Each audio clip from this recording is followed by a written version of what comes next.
I'm Samantha, 36, and I never thought I'd have to start over with nothing but a suitcase and my self-respect.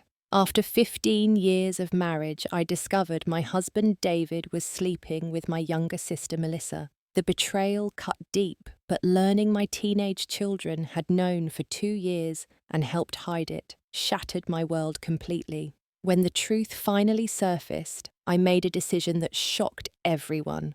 I sold our dream house, liquidated our joint accounts, and disappeared to build a new life far from their betrayal. Before I tell you how everything unfolded, let me know where you're watching from. Hit that subscribe button and give this video a thumbs up if you've ever had to rebuild your life after someone you trusted completely broke your heart. Trust me, what happened next will surprise you. David and I met during our sophomore year at the University of Michigan. He was studying business administration while I was pursuing a degree in elementary education. We literally bumped into each other at the campus coffee shop. I spilled my latte all over his economics textbook. He joked that I owed him coffee for a month, and somehow one coffee date turned into 15 years of marriage and 2 children. Our early years together were the stuff of fairy tales. After graduation, David landed a position at a prestigious financial firm in Chicago, and I secured a job teaching 3rd grade at a private school. We lived in a tiny apartment, saved every penny, and dreamed about our future. When I became pregnant with our daughter Emma, 2 years later, we were ecstatic. David got promoted, we bought our first small house in the suburbs, and I took a year off to be with our baby. Tyler came along 3 years after Emma completing our family. By then, David was climbing the corporate ladder quickly, his natural charm and business acumen making him a favorite with clients and management alike. I returned to teaching part-time when Tyler started preschool, finding a good balance between my career and family life. When David made junior partner at 32, we celebrated by purchasing what we called our forever home, a beautiful 5-bedroom colonial in Lake Forest, one of Chicago's most prestigious suburbs. With a sprawling backyard chef's kitchen and even a small swimming pool, it was everything we'd worked toward for years. I remember standing in the empty living room after closing David's arms wrapped around me from behind, both of us staring in awe at what we'd accomplished together. "We did it, Sam," he whispered, kissing my temple. "Everything we ever talked about." The house wasn't the only dream we'd realized. David's career continued to flourish, bringing financial security that allowed us to travel, invest in our children's education, and build the life we'd envisioned in college. Emma and Tyler were thriving, Emma showing talent in both academics and swimming, Tyler developing into a gifted musician with a passion for piano and composition. From the outside, we were the perfect family, the Christmas card family, the family others looked at with envy during school functions and neighborhood barbecues. My younger sister Melissa was always a regular presence in our lives. 5 years my junior, she had followed a different path, dropping out of college after 2 years, moving between jobs and apartments, never quite finding her footing. As the more stable sibling, I naturally fell into the role of helping her through various crises. Financial problems, bad breakups, career uncertainties. "You've always been the responsible one," our mother would say, not quite hiding her disappointment in Melissa's choices. "Thank goodness Melissa has you to look up to." I never saw it as a burden. Melissa was my only sibling, and despite our different approaches to life, I loved her fiercely. When she went through a particularly difficult period after losing her job and breaking up with her long-term boyfriend simultaneously, I suggested she stay with us for a few weeks to regroup, just until you find a new apartment and get back on your feet, I told her, ignoring David's slight frown. "The guest room is sitting empty anyway." Those few weeks turned into 3 months. Melissa integrated herself into our family routines, helping with dinner preparation, driving the kids to activities when both David and I were working, joining us for movie nights and Sunday brunches. She was especially good with Emma, then 13, helping with her hair and makeup, talking about music and social media in ways I couldn't quite manage as the uncool mum. "Aunt Melissa just gets it, Mum," Emma would say in that tone. Teenagers reserve for explaining how out of touch their parents are. I was actually grateful for their connection. Navigating Emma's early teenage years was proving more challenging than I'd anticipated, and having Melissa bridge the gap seemed like a blessing. She connected with Tyler too, encouraging his music and attending his recitals with genuine enthusiasm.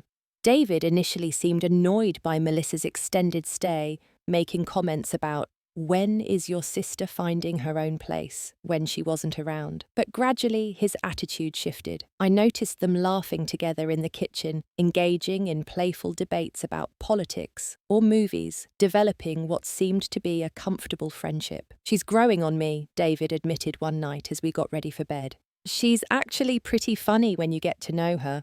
I was pleased they were getting along, relieved that her presence wasn't causing tension in our marriage. When Melissa finally found an apartment just 20 minutes away, I felt a curious mix of emotions, glad she was back on her feet, but also missing the extra help and company she had provided. She remained a constant in our lives, coming over for dinner at least weekly, joining us for holidays and family vacations, becoming the fun aunt who brought excitement and spontaneity. David began including her in family decisions, consulting her about gifts for me, renovation ideas for the house, even financial matters that surprised me. "Melissa has good instincts," he explained, when I questioned why he'd discussed our investment portfolio with my sister. "Sometimes an outside perspective is valuable. In hindsight, I should have recognized the signs, the lingering glances, the inside jokes.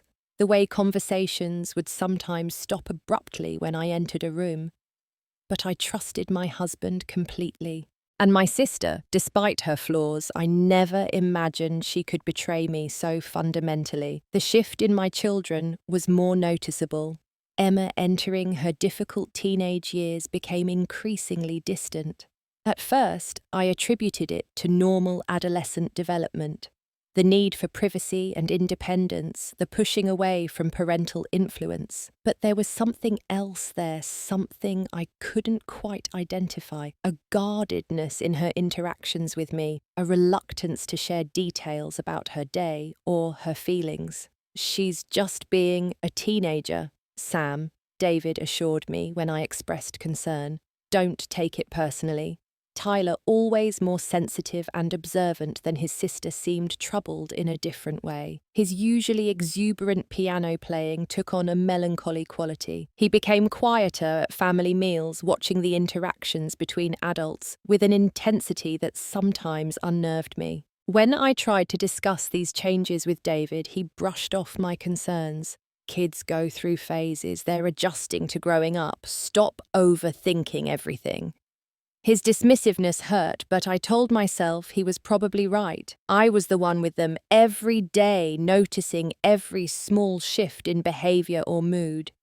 Perhaps I was being hypersensitive. Meanwhile, David's own behavior began changing in ways that were subtle but significant. He upgraded his wardrobe, trading comfortable business casual for more stylish fitted options. He joined a new gym, suddenly concerned about building muscle definition after years of only occasional exercise. His phone became a closely guarded possession, always kept face down, password protected, never left unattended. The classic signs were all there, blinking like neon warnings I deliberately ignored. Late nights at the office, unexplained absences, weekend client meetings that couldn't be rescheduled. Reduced physical intimacy explained away by stress and exhaustion. The Anderson account is crucial for the firm. He'd explain checking his watch and grabbing his keys on a Saturday morning. I wouldn't go in if it wasn't absolutely necessary. I believed him because I wanted to believe him, because the alternative was unthinkable, because we were David and Samantha, The couple who had everything figured out, the family others admired. And all the while, my sister kept coming around offering to watch the kids, when David and I both had commitments, bringing thoughtful little gifts, messaging me daily to check in, being the perfect supportive sister while sleeping with my husband behind my back. For 2 years this charade continued, 2 years of lies and deception of family dinners where 3 of the people at the table knew a truth I remained blind to. 2 years during which my marriage, my family, and my conception of reality were built on quicksand. I never suspected a thing. Not until the day everything collapsed around me, revealing the painful truth that would end life as I knew it and force me to make the hardest decision I'd ever faced. The day my world imploded started ordinarily enough. It was a Thursday in April, unusually warm for Chicago spring. I had taken the day off work for Emma's swim meet, an important qualifying event for state championships. David had promised to join us, but called that morning with apologies about a client emergency. "I'm really sorry, Sam. The Peterson merger is falling apart, and if I'm not there, we could lose the account entirely," he explained, his voice harried. "Emma will be disappointed," I said, not bothering to hide my frustration. "She's been talking about this meet for weeks." I know. Tell her I'll make it up to her." Maybe that shopping trip she's been hinting about for that ridiculous $300 jacket, his easy offer to splurge on our daughter, something he'd been resistant to just days earlier, should have been another red flag. David had been increasingly generous with both kids lately. As if compensating for something I couldn't see, I relented, as I always did. "Fine, I'll record her events for you." Emma's disappointment at David's absence was palpable but short-lived, especially when I mentioned the potential shopping trip. She competed brilliantly, qualifying for state in 2 events and breaking her personal record in the 100-meter butterfly. As we were leaving the aquatic center, my phone pinged with a text from Melissa. "Congrats to our superstar, heard she crushed it, coming over to celebrate tonight. Bringing Italian from Salvatore's. David's favorite rigatoni too." I frowned at my phone. How did Melissa know about Emma's performance already, and why was she bringing David's favorite dish when he was working late on the Peterson merger? When I called David to share the good news about Emma, he sounded distracted. Background noise suggested he was indeed at the office. Voices and phones ringing in the distance. "That's amazing. Tell her I'm so proud." A pause then. "Listen, I'm swamped here. Probably won't be home until after 9. Don't wait up for dinner." I hung up confused, wondering why Melissa would think David would be home for the Italian feast she was planning. Perhaps she had texted him separately and he hadn't replied yet. I pushed aside the uneasy feeling and focused on celebrating with Emma, who was riding high on her success. When we arrived home, Tyler was practicing piano, the complex notes of a Chopin nocturne filling the house. He stopped abruptly when we entered, his expression oddly guarded. "How was the meet?" he asked, eyes fixed on Emma rather than me. "She qualified for state," I announced proudly. 2 events. "Cool," Tyler said, his usual enthusiasm noticeably absent. Is Dad coming home for dinner? Aunt Melissa texted me about food." The strange tension in his voice triggered my maternal instinct. "He's working late on the Peterson merger. Why did you need to talk to him about something?" Tyler's fingers returned to the piano keys, pressing random notes without creating actual music. "No, just wondering." Emma disappeared upstairs to shower, and I used the quiet moment to call Melissa and clarify dinner plans. "Hey, just letting you know David's working late tonight. Peterson merger emergency. He won't be home for dinner." The silence on the other end lasted a beat too long. "Oh, that's weird. He told me this morning he was taking the afternoon off for Emma's meet. Then we were all celebrating tonight." Ice formed in my stomach. "When did you talk to David this morning?" He called me on his way to work to ask about dessert options for tonight. He wanted tiramisu." Another pause. "Sam, is everything okay?" "Fine." I managed my mind racing. "Just a misunderstanding." Dinner at 6 still works. I hung up and stood motionless in my kitchen, the foundation of my life, shifting beneath me. David had lied, either to me about working late or to Melissa about attending Emma's meet. Either way, it was a deliberate deception. With trembling hands, I opened my laptop and checked our shared credit card account. There, from 2 hours earlier, was a charge from the Peninsula Chicago, one of the city's most luxurious hotels. A hotel less than a mile from David's office, where no business meeting would ever be necessary. I sat heavily on a kitchen stool, my breath coming in short gasps. The pieces were aligning in a pattern I could no longer ignore. David's late nights, his renewed attention to his appearance, the guarded behaviour of my children, Melissa's unexpected knowledge of his whereabouts and preferences. My phone rang. David. I answered automatically, my voice hollow. Hey, can you check my bedside drawer for the Peterson file? I thought I brought it with me, but can't find it anywhere. The casual request, the easy lie, something snapped inside me. There is no Peterson merger emergency, is there? His hesitation was answer enough. Sam, what are you talking about? You're at the Peninsula. I saw the charge, David. I can explain. He started, panic creeping into his voice. It's not what you think. Is she with you? I asked, surprised by my calm. Who, my sister, is Melissa? With you. The silence stretched between us, damning in its length. Finally, his voice dropped to nearly a whisper. We need to talk, Sam, but not like this. Not over the phone.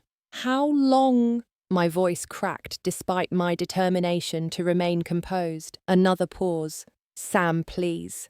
I'll come home now. We'll talk about this. How long?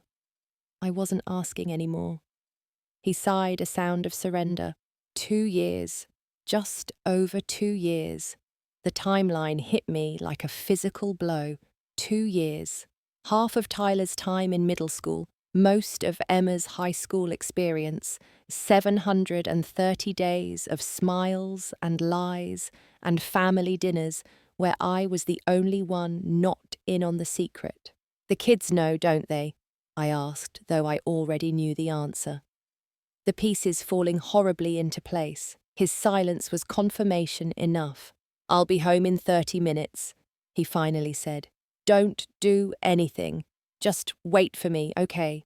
I hung up without responding, set my phone down carefully on the counter, and walked upstairs with measured steps. Emma was still in the shower, music blasting from the bathroom. I knocked on Tyler's door, finding him sitting on his bed with headphones on, staring at his computer screen. He jumped when he saw me, hastily closing whatever he was looking at. Mom, you scared me. I sat on the edge of his bed, studying my son's face. The face that had looked at me every day for 2 years while harbouring this terrible secret. He was 14 now, gangly and uncertain in that uniquely adolescent way, his features caught between boy and man.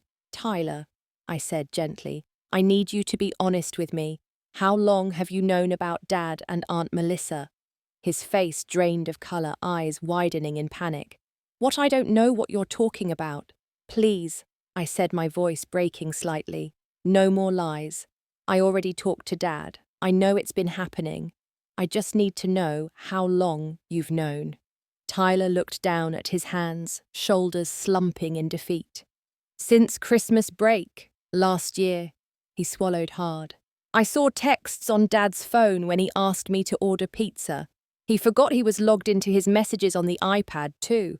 I closed my eyes briefly, absorbing this new pain. Why didn't you tell me? His eyes filled with tears. Dad found me reading the messages.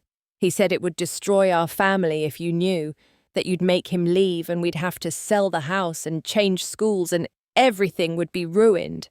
His words tumbled out faster. He said it wasn't serious, that he was going to end it, that he loved you, but was going through something temporary. And Emma, I asked, already knowing the answer. She found out before me. She saw them together at Aunt Melissa's apartment when she was supposed to be at swim practice. Her coach had food poisoning and cancelled, but She didn't tell you because she wanted to go to the mall instead. I nodded slowly, pieces of the past 2 years rearranging themselves in my mind. Emma's sudden coldness toward me, her closer relationship with David and Melissa, the secretive phone calls and unexplained tensions at family gatherings. "Mum," Tyler's voice was small, childlike. "Are you going to make Dad leave?" I looked at my son, this boy who had been forced to carry an adult secret that no child should bear. "I don't know what's going to happen next," I answered truthfully. "But none of this is your fault, Tyler. You should never have been put in this position." I found Emma in her room, hair wrapped in a towel, scrolling through her phone. At 16, she had bloomed into a beautiful young woman with my dark hair and David's confident posture. She looked up as I entered, her expression immediately guarded. "What's wrong?" she asked correctly, reading the devastation on my face. "I know about Dad and Aunt Melissa," I said simply. "I know you've known for almost 2 years.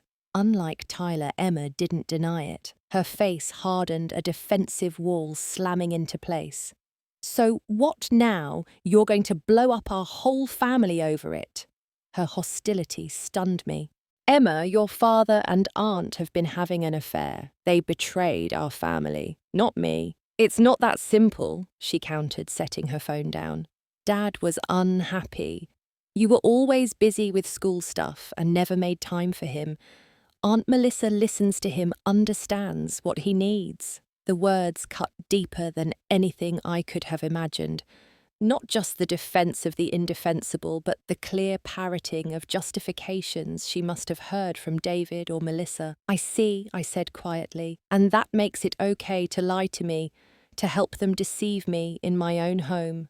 Emma looked away. "You wouldn't understand. You'd just make everything worse." I recognized then that I was looking at a child who had been manipulated by the adults she trusted most, fed a narrative that somehow cast me as the villain. The real betrayal went beyond the affair. They had poisoned my children against me to protect themselves. "I'm going downstairs to wait for your father," I said, my voice steady despite the storm inside me. "We'll talk more about this later." I closed her door gently and made it halfway down the stairs before my legs gave out. I sat there suspended between floors of the beautiful home we'd built together and allowed myself exactly 3 minutes of silent tears.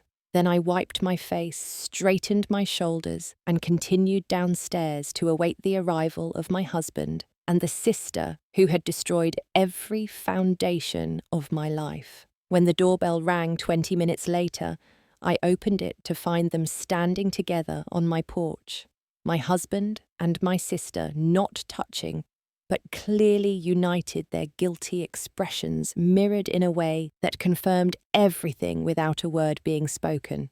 "Come in," I said coldly. "Let's not give the neighbours a show on top of everything else."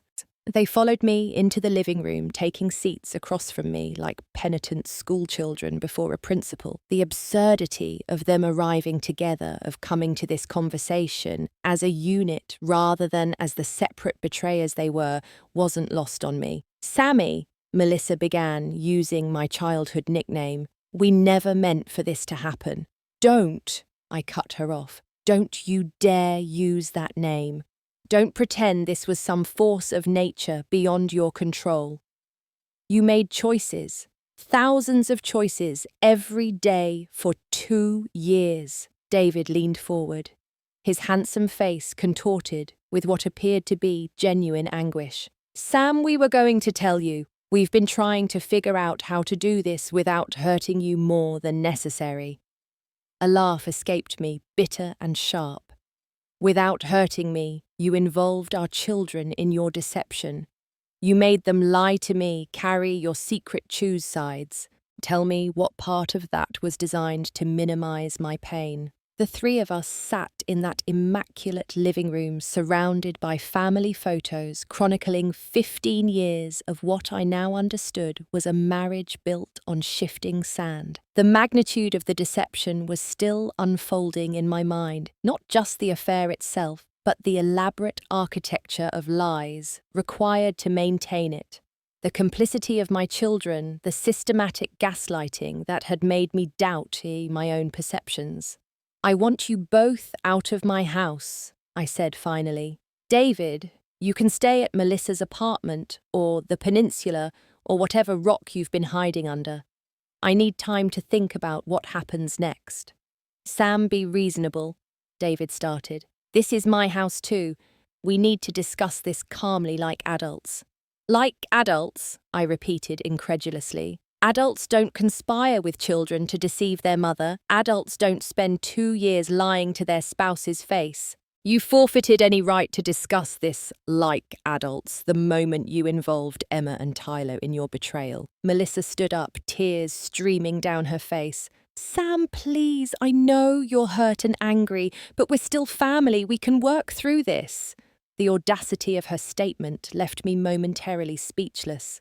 Family? You think we're still family after this? I gestured between them. You're not my sister anymore, Melissa. Sisters don't do this to each other.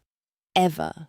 David attempted to take control of the situation, his business negotiation voice emerging. Sam, everyone is upset right now. Let's take a step back. I'll get a hotel room for a few days, give you some space. Then we can talk about how to move forward in a way that's best for the kids. The kids you've been lying to and manipulating for years, I countered. The kids who now think I'm somehow to blame for your inability to keep your vows. Those kids, the sound of a door closing upstairs, reminded us that those very children were listening to every word. David seized on the reminder. Think about Emma and Tyler, he urged. They're confused and scared right now. Let's not make this harder on them than it already is. I looked at my husband of 15 years, this man I thought I knew better than anyone in the world, and saw a stranger, a manipulator who was even now trying to use our children as shields against the consequences of his actions. You have 30 minutes to pack essentials, I said with finality. Anything you leave behind, you can arrange to collect when I'm not here. Melissa, you are never setting foot in this house again. Is that clear? They exchanged glances, a silent communication that spoke volumes about how comfortable they had become as a unit, how practiced in their conspiracy. And what will you tell the kids? David asked. The truth, I replied simply. Something you should have tried years ago. As David went upstairs to pack, Melissa made one last attempt. Sam, I never wanted to hurt you. It just happened. We fell in love. I looked at my sister, 5 years younger, always the family beauty, always forgiven her transgressions because of her charm and spirit. The sister I had supported through countless crises opened my home to trusted with my family. Love, I echoed. Love doesn't destroy people, Melissa. What you two have built on deception and betrayal isn't love. It's selfishness, plain and simple. When they finally left driving away together in Melissa's car, I closed the door and leaned against it, physically and emotionally drained. The house felt cavernous and alien, as if the revelation had altered the very space I lived in. Emma and Tyler watched from the staircase, their faces pale and frightened. Dad's gone, Tyler asked, in a small voice. Yes, I confirmed. He's going to stay somewhere else for a while. Emma's face hardened. Are you happy now you've ruined everything? Before I could respond to this breathtaking inversion of reality, she stormed back upstairs, slamming her bedroom door with theatrical force. Tyler remained hovering uncertainly between floors. Mum, what happens now? It was the question I'd been asking myself since the moment David confirmed my suspicions. What happens when the life you've spent 15 years building evaporates in an instant? When the partner you trusted implicitly betrays you in the most fundamental way? When your children have been turned against you by the very people who should have protected them from such manipulation? I don't know yet, I admitted, but we'll figure it out together. What I didn't tell Tyler, what I hadn't fully admitted even to myself in that moment, was that the seed of a plan was already taking root in my mind, a plan that would shock everyone who thought they knew Samantha Collins, the accommodating teacher, the understanding wife and mother, the forgiving sister. They were about to discover that betrayal has consequences, and I was finally ready to deliver them. The week following the revelation of David and Melissa's betrayal was a blur of emotional confrontations, practical decisions, and strategic planning. After that first night, I barely slept, my mind cycling through memories of the past 2 years, re-evaluating every interaction, every family gathering, every unexplained absence through the lens of this new knowledge. Emma remained hostile, barricading herself in her room, when not at school or swim practice, communicating primarily through accusatory text messages rather than face-to-face conversations. The few times I managed to engage her directly, she parroted justifications that clearly originated with David and Melissa. I had been emotionally unavailable, too focused on my career, not understanding of David's needs. It was heartbreaking to hear my teenage daughter regurgitating these adult manipulations, to realize how thoroughly they had poisoned her perspective. Tyler's reaction was more complex. He oscillated between anger and confusion, sometimes defending his father and aunt. They didn't mean to hurt anyone. Other times expressing the sense of betrayal he himself felt. Why did they make us lie to you? His piano playing became almost obsessive, the music shifting between furious staccato passages and melancholy minor keys as he processed emotions too complex for his 14-year-old vocabulary. David called and texted constantly, his messages shifting in tone from apologetic to demanding as the days passed. He wanted to talk about arrangements, about being fair, about putting the children first. When I finally agreed to meet him at a neutral coffee shop, his primary concern quickly became clear. "I've consulted an attorney," he informed me, sliding into the booth with the confident air of a man used to controlling outcomes. "We need to discuss the division of assets and custody arrangements." "Custody arrangements," I repeated flatly. "You're concerned about custody after involving our children in your affair for 2 years. He had the grace to look momentarily uncomfortable.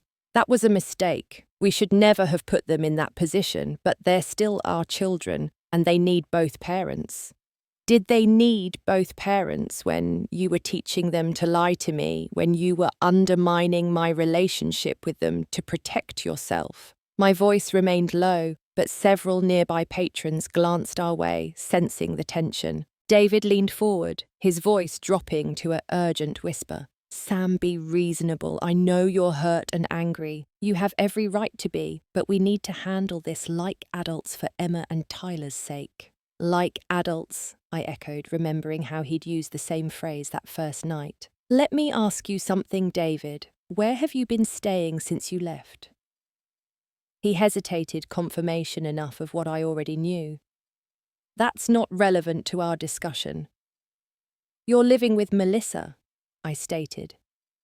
"You moved directly from our family home into an apartment with my sister. After 15 years of marriage and 2 children, you couldn't even pretend to need transition time." "It wasn't planned that way," he insisted, but given the circumstances, it made practical sense. I smiled without humour. "Practical? That's one word for it." I took a sip of my cooling coffee. "Here's what's going to happen. I'm going to file for divorce on grounds of adultery. I'm going to request primary physical custody of our children, and I'm going to need you to move out of Melissa's apartment while we negotiate the details." He stared at me, genuine surprise crossing his features. "Move out. Why would I do that?"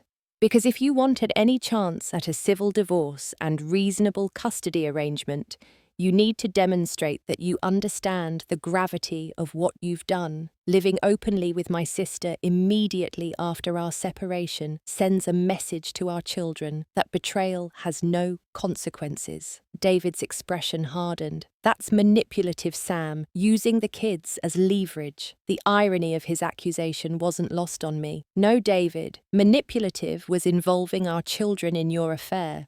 Manipulative was making them keep your secret. Manipulative was turning Emma against me with your justifications and excuses.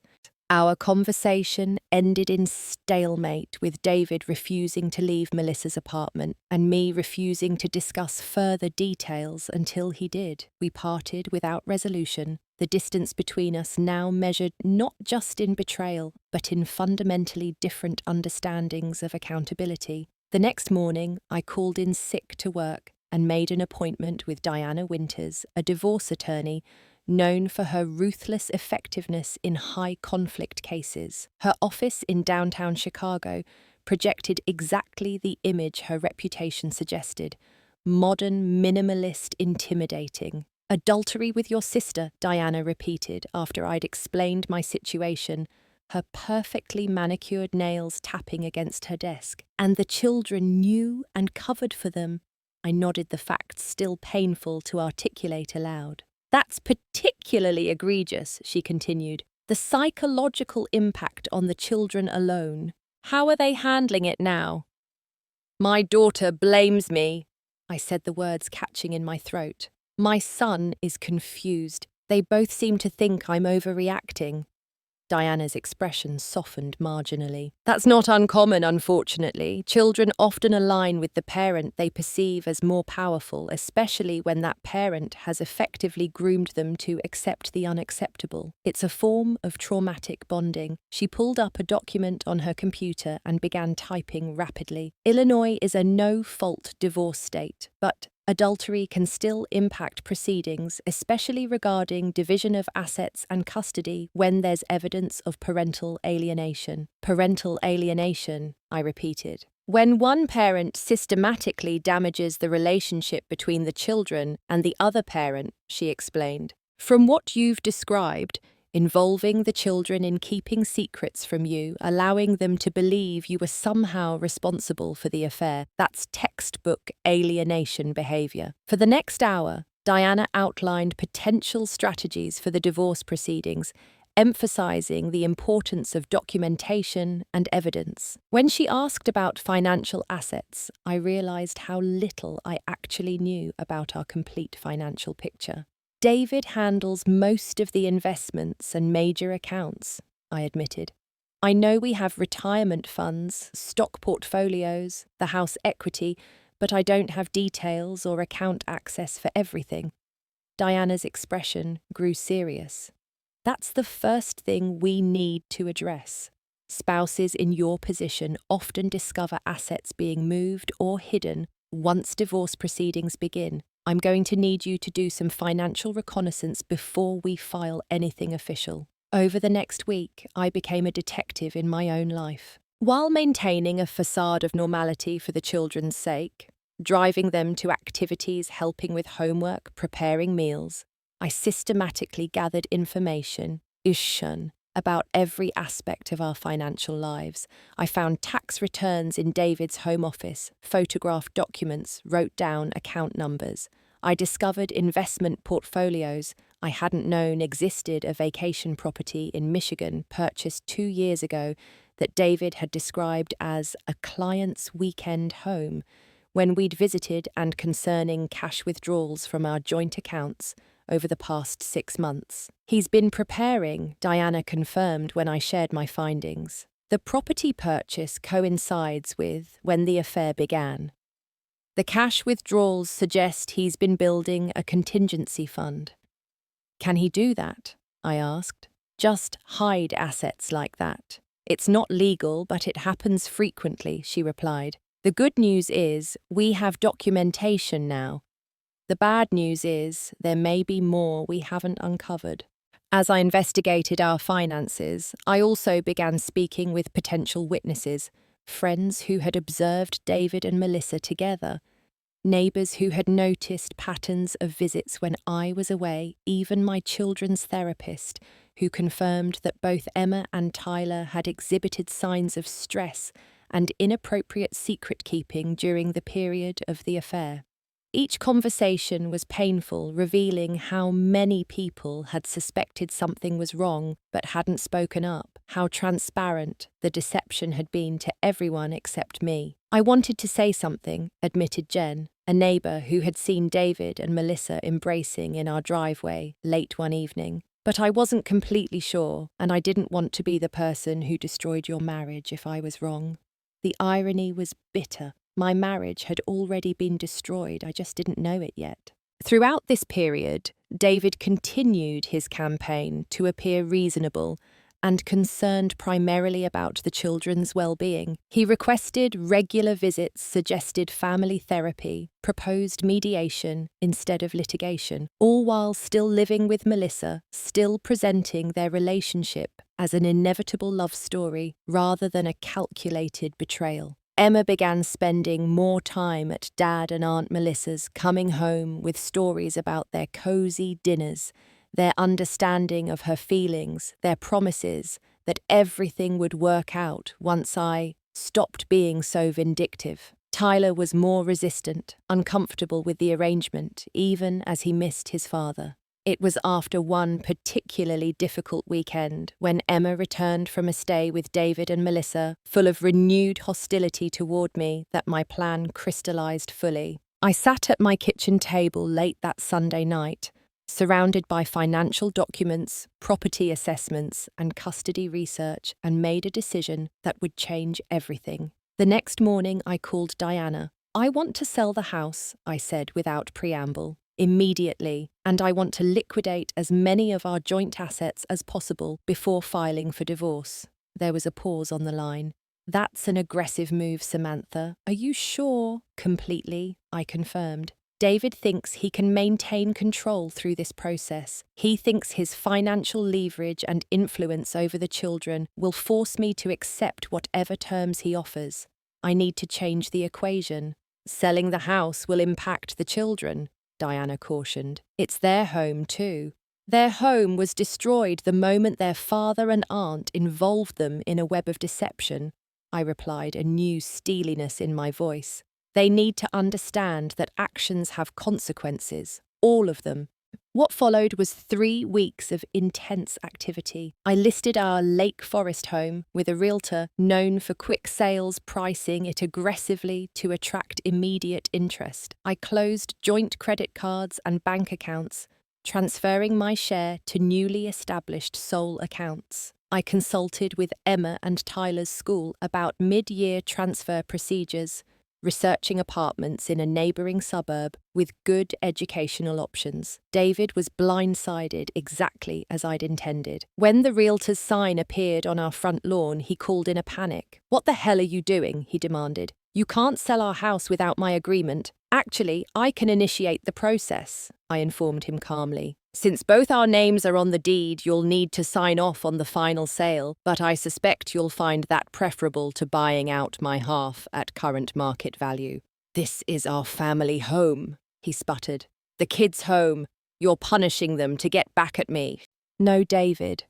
I'm showing them that betrayal has consequences, that trust once broken changes everything. That's a lesson they should have learned from you, but since you failed in that responsibility, it falls to me." The house sold in 11 days to a cash buyer willing to close quickly. The children reacted exactly as expected. Emma with fury, Tyler with quiet devastation. I sat them down in the living room that had witnessed so many family movie nights and holiday celebrations and explained as gently but firmly as I could. This house represented a family built on trust and honesty, I told them. That family doesn't exist anymore. We're going to build something new now, something different, but still founded on love. "This is so unfair," Emma raged. "You're ruining everything because you can't just forgive Dad and move on. Should there be no consequences for 2 years of lying?" I asked her directly. For involving you both in an adult deception, for betraying not just me, but the very idea of what family means. She had no answer, storming off to her room while Tyler remained, tears streaming silently down his face. "Where will we live?" he asked simply. "I found an apartment in Evanston," I told him. "It's smaller, but each of you will still have your own room." "The school district is excellent. We'll be okay, Tyler." As the closing date approached, I systematically divided our possessions: furniture for the new apartment, items to be sold, things to be donated. I packed photo albums and children's artwork books and kitchenware. I left David's personal items neatly boxed in the garage with an inventory list. The most difficult task was sorting through 15 years of shared memories: wedding photos, vacation souvenirs, gifts we had given each other during happier times. In the end, I kept very little of this shared history, recognizing that it represented a reality that had never truly existed. The day before closing, I took one final walk through the empty house, my footsteps echoing on the hardwood floors. In the master bedroom, where David and I had planned our future and made love and whispered dreams to each other, I allowed myself 10 minutes of grieving, not just for the marriage that had ended, but for the illusion of security and trust I had lived within for so long. Then I dried my tears, squared my shoulders, and closed the door on that chapter of my life. The proceeds from the house sale were substantial in the booming Chicago real estate market. Combined with the liquidation of several investment accounts and the Michigan property, which David reluctantly agreed to sell rather than buy out my share, I suddenly had financial independence I'd never expected. Enough to secure our new living arrangements, pay for the children's education needs, and establish a solid foundation for whatever came next. David, meanwhile, found himself in a precarious position. The aggressive liquidation of joint assets had left him with less financial flexibility than he'd anticipated for the divorce proceedings. His carefully constructed exit strategy had been disrupted, forcing him and Melissa to adjust their own plans. "You've changed," he said accusingly when we met to sign the final house papers, eyeing me as if seeing a stranger. "I never thought you'd be this calculating." I met his gaze steadily. "You taught me well, David. You showed me exactly what happens when you trust completely. I won't make that mistake again." As we settled into our new apartment, modest but comfortable within walking distance of a park and good schools, I watched my children navigate their own responses to this upheaval. Emma remained angry, spending as much time as possible with David and Melissa, returning with tales of their unfair treatment and difficult circumstances. "They had to move to a smaller place because of what you did," she accused one evening. "Aunt Melissa might lose her job because of all the stress." "Actions have consequences," I replied simply, no longer engaging with the manipulated narrative she presented. For everyone involved, Tyler surprisingly began to adjust more quickly than I'd expected. Away from the toxic atmosphere of secrets and divided loyalties, he gradually returned to the thoughtful, sensitive boy he'd been before the affair. His piano playing lost some of its frantic quality, returning to the joyful expression it had once been. One evening, about a month after our move, he came into the living room where I was grading papers and sat beside me on our new, smaller sofa. "Mum," he said hesitantly, "I'm sorry I didn't tell you about Dad and Aunt Melissa." I set aside my work and gave him my full attention. "Tyler, that was never your responsibility. You should never have been put in that position." "But I knew it was wrong," he insisted. "I knew it would hurt you, and I didn't say anything." I pulled him close, this child who had been forced to carry an adult burden. "You were manipulated by the people you trusted most. That's not your fault. The adults in this situation failed you, not the other way around." He leaned against me, seeming younger than his 14 years. "Dad keeps saying we'll move back to Lake Forest soon, that once you come to your senses, everything will go back to normal." The manipulation continued then. David was still feeding the children false hopes, still refusing to acknowledge the permanence of the consequences his choices had created. Tyler, I said gently. There is no going back to what was before, but we can move forward and build something new, something honest. As the divorce proceedings moved forward, the full impact of my decisive actions became clear. Without the leverage of superior financial resources, David found himself in unfamiliar territory, unable to control the narrative or dictate terms. The evidence of parental alienation, combined with documentation of how the children had been involved in the deception, strengthened my position regarding custody arrangements. Emma turned 17 during this period, old enough that her preferences carried significant weight in custody decisions. She chose to live primarily with David and Melissa, a decision that broke my heart even as I understood the complex psychological dynamics at play. Tyler, however, elected to stay with me, visiting his father on alternate weekends. The final divorce terms reflected both the financial preemptives I'd taken and the strong case Diana had built regarding parental alienation. I received a favourable division of remaining assets, primary custody of Tyler, with generous child support and structured visitation arrangements for Emma that included mandatory family therapy sessions. David and Melissa remained together, their relationship now conducted in the harsh light of day rather than the shadows of deception. Without the thrill of secrecy and forbidden connection, I wondered sometimes if their bond would survive, but that was no longer my concern. 6 months after Discovery Day, as I had come to think of it, I stood in my new kitchen preparing dinner while Tyler practiced piano in the living room of our apartment. The space was smaller than our Lake Forest home, the appliances less high-end, the neighbourhood more diverse and vibrant. Emma was having dinner with her father and aunt, a regular Thursday arrangement in our new normal. My phone buzzed with a text from Lisa, a teacher colleague who had become a closer friend through the upheaval of the past months. Still on for book club tomorrow, new member joining, Michael from district office. I smiled, typing back a confirmation. My social circle had shifted dramatically since the divorce, with some friends from our couple's days falling away and new connections forming in unexpected places. I was dating occasionally cautiously, still rebuilding my ability to trust, but unwilling to let David and Melissa's betrayal define my future capacity for connection. The doorbell rang and Tyler called out, "I'll get it." I heard Emma's voice in the entryway earlier than expected for her usual return time. When she appeared in the kitchen doorway, her expression was uncharacteristically subdued. "Can we talk?" she asked, none of the usual defensiveness in her tone. We sat at the small kitchen table, this daughter who had been turned against me by the very people who should have protected our relationship. Dad and Aunt Melissa had a huge fight.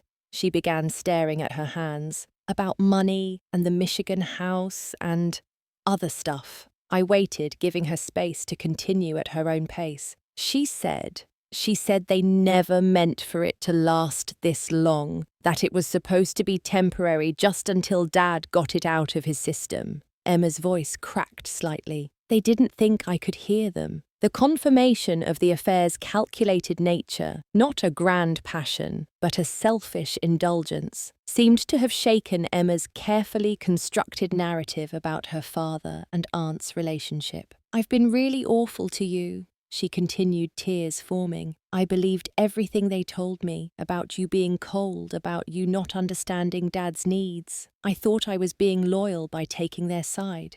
I reached across the table, taking her hand in mine. "Emma, you're 17. They're the adults. They manipulated you, used your love and loyalty against you. That's on them, not you." "But I was so mean," she insisted. "I said terrible things to you." "Yes, you did," I acknowledged, "and those words hurt, but I understand where they came from.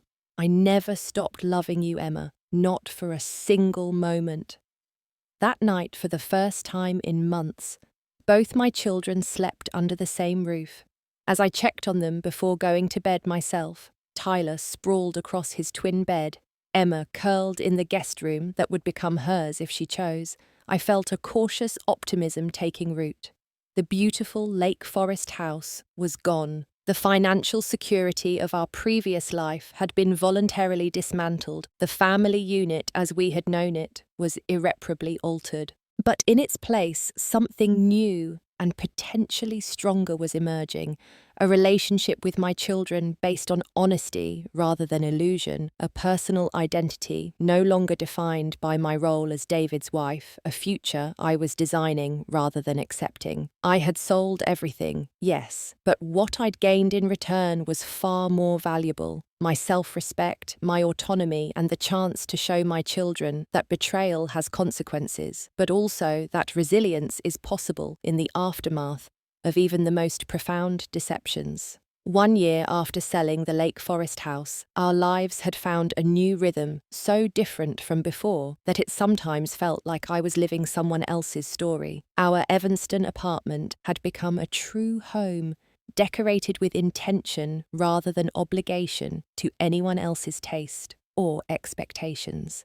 Tyler had joined a local youth orchestra, his talent flourishing in an environment free from the tension that had permeated our previous household. And most surprisingly, Emma had moved in with me full-time 3 months earlier, her relationship with David and Melissa deteriorating as the fantasy they had constructed continued to unravel. They fight all the time now, she had explained, when asking if she could come live with me, about money, about whose fault everything is, about whether they should have gotten involved in the first place.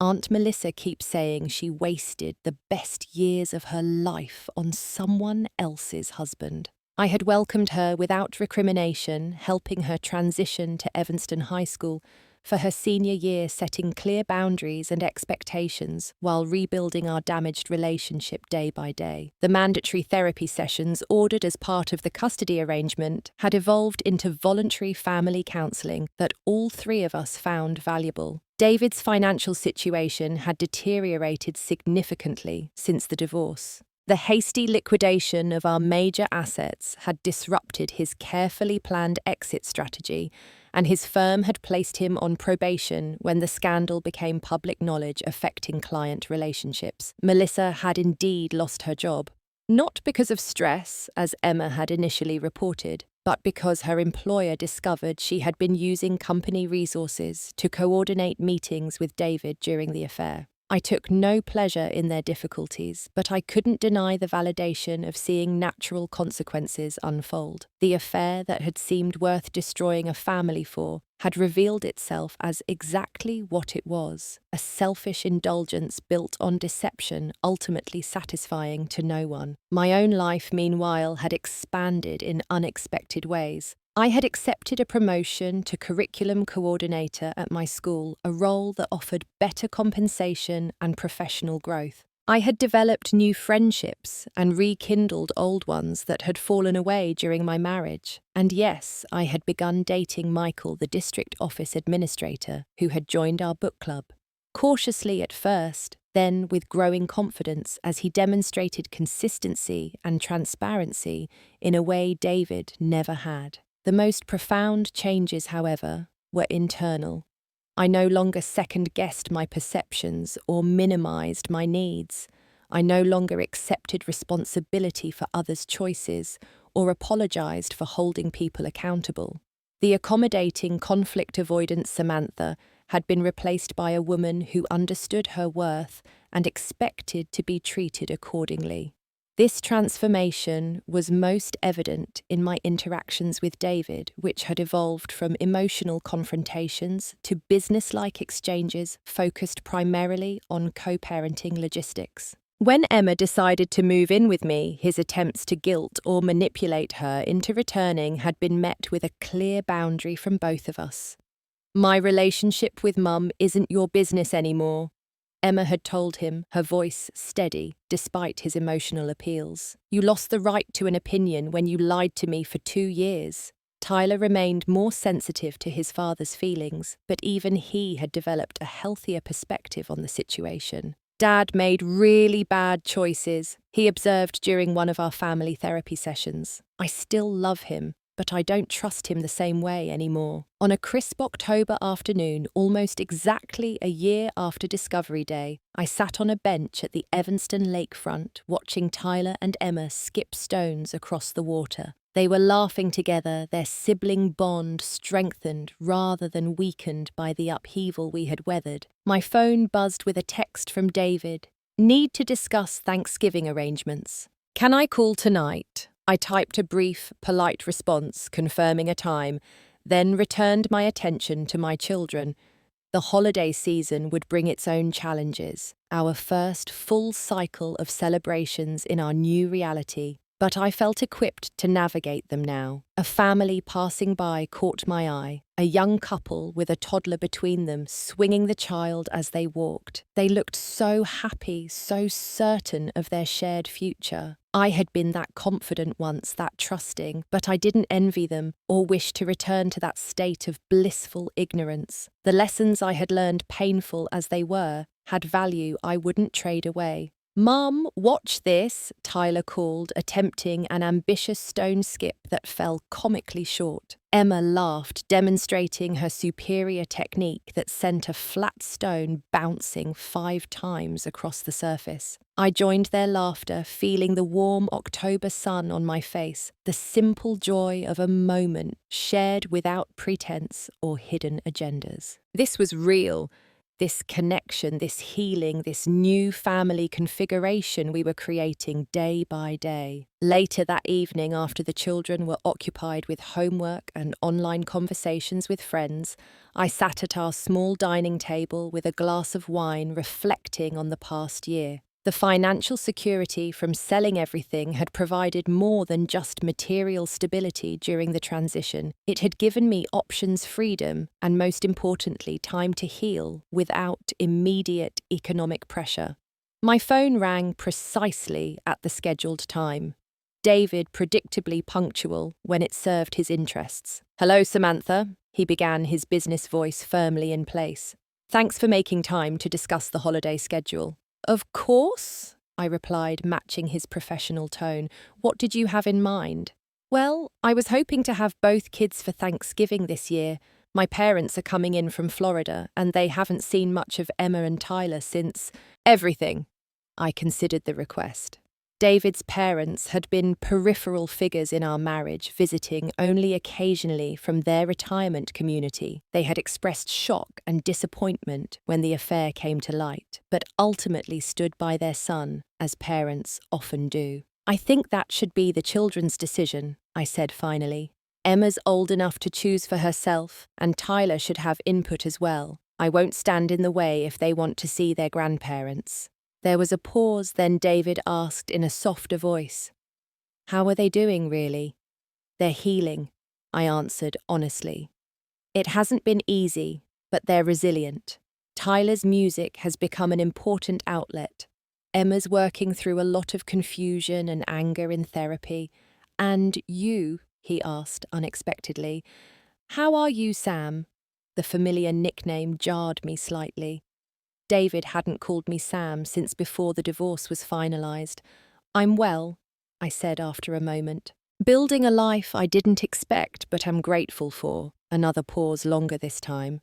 "I made a terrible mistake," he said finally. "With Melissa, with the kids, with everything. I know it doesn't change anything, but I need you to know I regret it, all of it." A year ago, those words might have shaken me to my core. 6 months ago, they might have triggered anger or bitter satisfaction. Now they simply existed as information, neither devastating nor particularly meaningful. "I appreciate you saying that," I replied evenly. "For what it's worth, I hope you find peace with your choices." "Melissa and I separated last month," he continued, an undertone of something like hope in his voice. "It wasn't working. I think it never really was, without the excitement of secrecy. I absorbed this news without surprise. The relationship built on betrayal had followed the statistical pattern, collapsing under the weight of its origins once real-life challenges emerged. "I'm sorry to hear that," I said and meant it. Despite everything, I didn't wish David ongoing unhappiness. I simply no longer felt responsible for his emotional state or life choices. "I've been thinking a lot about what we had," he continued, his voice taking on a nostalgic quality that triggered an internal warning about the life we built together, the home we created for the kids.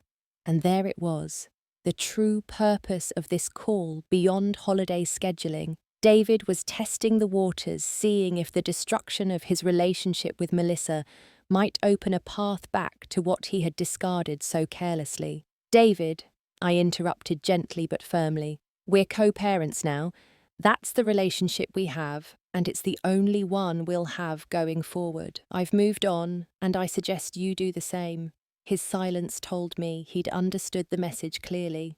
When he spoke again, the business tone had returned. Of course, I just wanted to... Anyway, about Thanksgiving. Should I speak with the kids directly about visiting my parents, or would you prefer to discuss it with them first? We finished the conversation on practical terms, scheduling and logistics firmly back in focus. When I hung up, I felt neither regret nor vindication, just a calm certainty that I was exactly where I needed to be in my journey. Michael called shortly after, and the contrast in how I felt speaking with him versus David was striking. There was ease in our conversation, mutual respect in our exchanges, and a steadily building trust that felt more authentic than what I had mistaken for certainty in my marriage. Dinner tomorrow, he asked. That new Thai place in downtown Evanston. I'd like that, I replied. But it needs to be early. Emma has a college application essay she wants me to review, and Tyler has an orchestra rehearsal at 7. 5:30 works for me, Michael said, easily, always accommodating of my parenting responsibilities without resentment. Looking forward to it. As I prepared for bed that night, I caught sight of myself in the bathroom mirror, really saw myself in a way I rarely took time to do. The woman looking back at me was both familiar and new, bearing the subtle markers of the past difficult year in the fine lines around her eyes, but also radiating a quiet strength that hadn't been there before. I thought about the path that had brought me here, the painful discovery that had forced me to rebuild my life from its foundations. The decision to sell everything had been born of both practical necessity and symbolic significance. A clean break, a reclaiming of power, a statement that actions have consequences. It had shocked everyone who thought they knew me, this unexpected steel beneath my accommodating exterior. The financial freedom it provided had been essential, yes. But more valuable was the emotional liberation that came from refusing to accept the narrative others had tried to impose, that I should quietly accept the betrayal, that I should prioritize maintaining appearances over modeling self-respect for my children, that I should shoulder blame for others' deliberate choices. By selling everything and starting over, I had demonstrated to Emma and Tyler the most important lesson I could teach them, that no relationship, no material comfort, no social status was worth sacrificing your dignity and self-worth. That betrayal has consequences, but also that resilience is always possible in the aftermath. As I climbed into bed, I felt gratitude wash over me, not for the betrayal itself, which had been genuinely traumatic, but for the growth it had ultimately forced. The woman I had become through this crucible was stronger, wiser, and more authentic than the woman who had unknowingly lived in a beautiful house built on lies. Tomorrow would bring its own challenges. Emma's college applications, Tyler's music competitions, the ongoing navigation of co-parenting with David, the careful nurturing of my relationship with Michael. But I faced these challenges now as the author of my own story, rather than a character in someone else's. I had sold everything and made sure they all felt the consequences of their betrayal. But in doing so, I had gained something far more valuable than anything I had lost. Myself, whole and complete, no longer defined by my relationship to others, but by my own resilience and strength. Have you ever had to start over after betrayal? Share your experience in the comments below. I read every comment and find strength in our shared stories of resilience. If this story resonated with you, please hit the like button and subscribe for more authentic conversations about rebuilding after betrayal. Don't forget to share with someone who might need to hear that they're not alone in their healing journey. Thank you for being part of my story today.